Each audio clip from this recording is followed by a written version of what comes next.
Hello বন্ধুরা, আমি আজ তোমাদের কাছে নতুন একটা রেসিপি নিয়ে এসেছি, আমের পুডিং। দেখো, আমের পুডিং করতে আমার কি কি লাগছে। এখানে আমি একটা বড় আম মিক্সিতে পেস্ট করে নিয়েছি। এখানে আমি এক বাটি দুধ নিয়েছি, আর 1 চামচ কর্নফ্লাওয়ার নিয়েছি। একদম ভর্তি করে কর্নফ্লাওয়ার নিয়েছি 1 চামচ। এখানে চিনি রয়েছে। এবার দেখো, দুধটা আমি কড়াইয়ে দিয়ে দিচ্ছি। দুধটা ভালো করে জাল দিয়ে নেব। দুধ ফুটে গেছে দেখো। এবার আমি 1.5 হাতা দুধ তুলে নিচ্ছি। এবার আমি দুধের মধ্যে দেখো কর্নফ্লাওয়ারটা গুলে নিচ্ছি।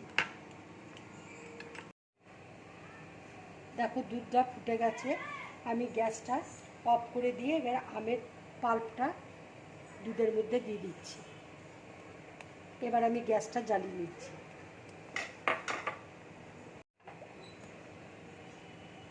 এবার ভালো করে আমি এটা নেড়ে যাব।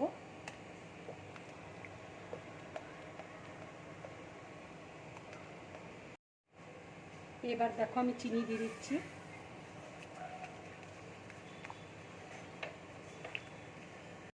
গ্যাসটা দেখো আমি অফ করে এবার আমি কর্নফ্লাওয়ারটা দিয়ে দিচ্ছি।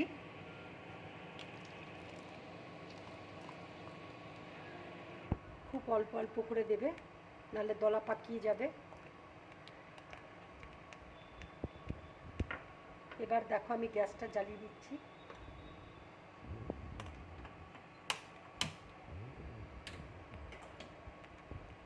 পুডিংটা দেখো আমার পুরো রেডি হয়ে গেছে। এবার আমি গ্যাসটা অফ করে দিচ্ছি। এবার দেখো, বাটিতে আমি তেল গুলিয়ে নিচ্ছি।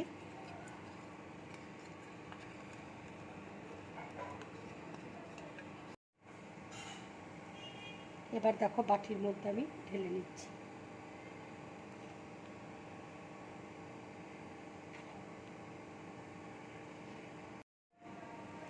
এটা বাটির মধ্যে দেখো আমি ঢেলে নিলাম।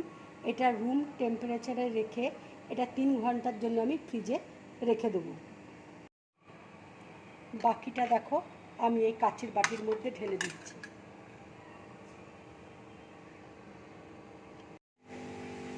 দেখো, 3 ঘন্টা হয়ে গেছে। আমি আমের পুডিংটা ফ্রিজ থেকে বার করেছি। এবার আমি তোমাদেরকে দেখিয়ে দিচ্ছি কীভাবে বানাই।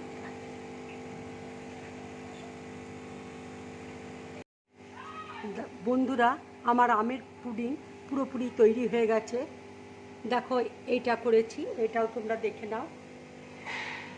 যদি আমার এই রেসিপিটা তোমাদের ভালো লাগে তাহলে লাইক করবে, শেয়ার করবে, আর ড্রিম ব্লগ চ্যানেলটাকে সাবস্ক্রাইব করবে। নমস্কার।